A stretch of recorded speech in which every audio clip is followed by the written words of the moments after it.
Aujourd'hui, je vais donner une autre opinion sur Joseph d'Arimathée. Beaucoup de prédicateurs disent, tu dois avoir un Joseph d'Arimathée dans ta destinée. Quelqu'un qui va venir honorer ton corps. Il y a des gens qui attendent ta mort pour venir cotiser. Prêche prophète. Baba Iriel. Pourquoi pendant qu'on le frappait, pendant qu'on l'accusait, pendant qu'on le saisissait, Joseph d'Arimathée n'est pas sorti, on n'a pas vu sa tête? C'est ça. Il y a des gens, pendant que vous êtes malade, on ne les voit pas. Pendant que vous êtes couché à l'hôpital, on ne les voit pas. C'est le jour que vous mourrez, ils viennent cotiser.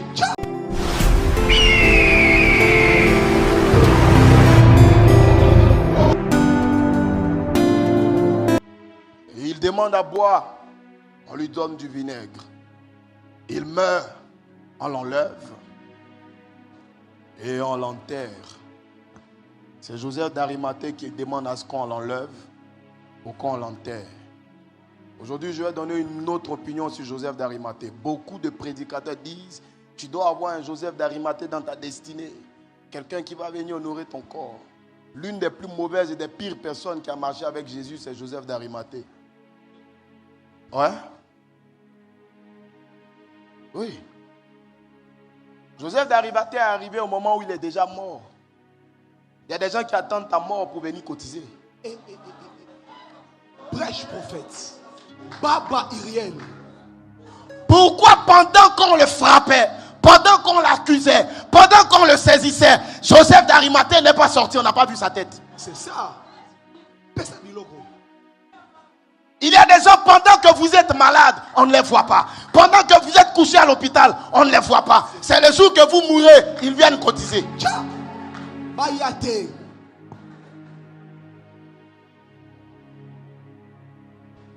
Oui.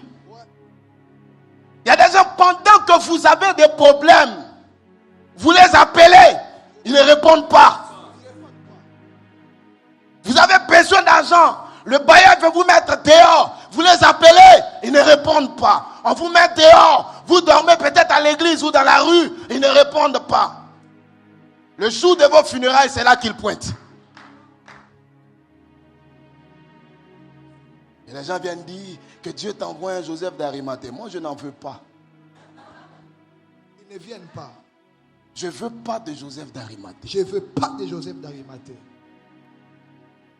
Je veux des vrais amis. Yes. De vrais frères. Yes. Je prêchais un jour sur Siméon et Lévi. Des vrais frères sont ceux qui se lèvent, qui prennent l'épée quand on t'a déshonoré. La Bible dit quand on a déshonoré Dina, Siméon et Lévi. Mais à part Siméon et Lévi, l'aîné Ruben, il est resté les bras croisés sans rien faire. Même Judas, il est resté les bras croisés sans rien faire. 2 personnes seulement dans toute la famille ont dit non, ce n'est pas normal, c'est notre soeur. Nous devons faire quelque chose. C'est Siméon et Lévi qui ont pris leur épée, qui sont allés honorer leur soeur. Ton vrai frère, ta vraie soeur, sont ceux-là qui se lèvent quand ton honneur est sali, quand ton nom est sali, quand on jette ton nom dans la poussière, dans la boue, on jette ton honneur, on traîne ton honneur dans la boue. C'est là que tu vois tes vrais frères, tes vrais amis. Sinon tu es mort, c'est fini. Quand la femme a répandu le parfum sur les pieds de Jésus, qu'est-ce que Jésus a dit quand Judas a parlé? Il dit, elle a fait pour ma sépulture. C'est pendant que l'on vit qu'on doit honorer les gens. Voilà pourquoi je ne suis pas d'accord avec les gens qui honorent les morts chaque jour. De son vivant, tu étais où? Tu attendais quoi? Tout le monde a dit que Tibi Joshua c'est un faux prophète. Il est mort, on voit tout le monde poster sa photo partout. Ce sont les Joseph d'Arimathée. Ils viennent après ta mort. Ils viennent pour avoir un nom devant Pilate.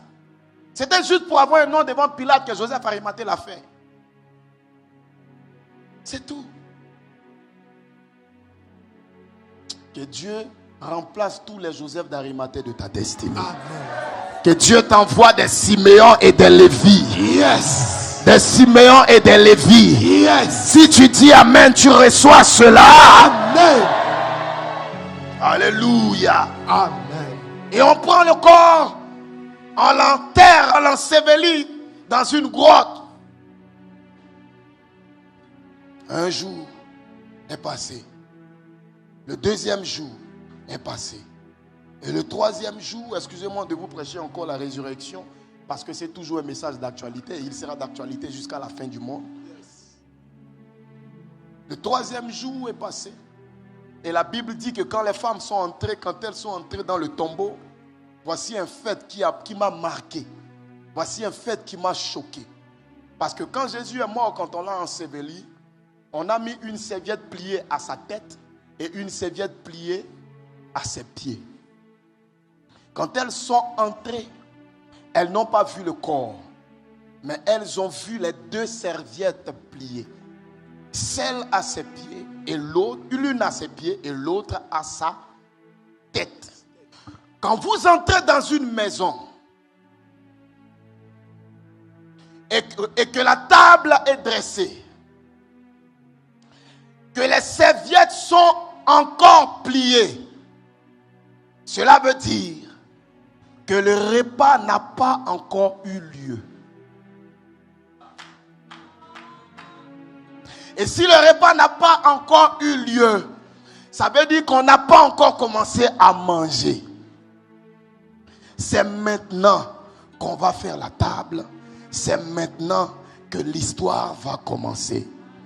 Le fait qu'on ait trouvé deux serviettes pliées voulait juste dire, c'est maintenant que la vie de l'humanité va être réécrite. C'est maintenant que l'histoire des hommes va commencer à être réécrite. J'annonce à quelqu'un que le troisième jour, c'est le commencement de ton histoire. Amen. Non, tu n'as pas compris. Tout ce que tu as vécu au premier jour, ce que tu as vécu au deuxième jour, ce n'était pas ton histoire. Le moment où tu pleurais, ce n'était pas ton histoire. Le moment où tu échouais, ce n'était pas ton histoire. Le moment où tu étais malade, ce n'était pas ton histoire. Le moment où tu étais stérile, ce n'était pas ton histoire. Le moment où tu étais célibataire, ce n'était pas ton histoire. Ton histoire va maintenant commencer.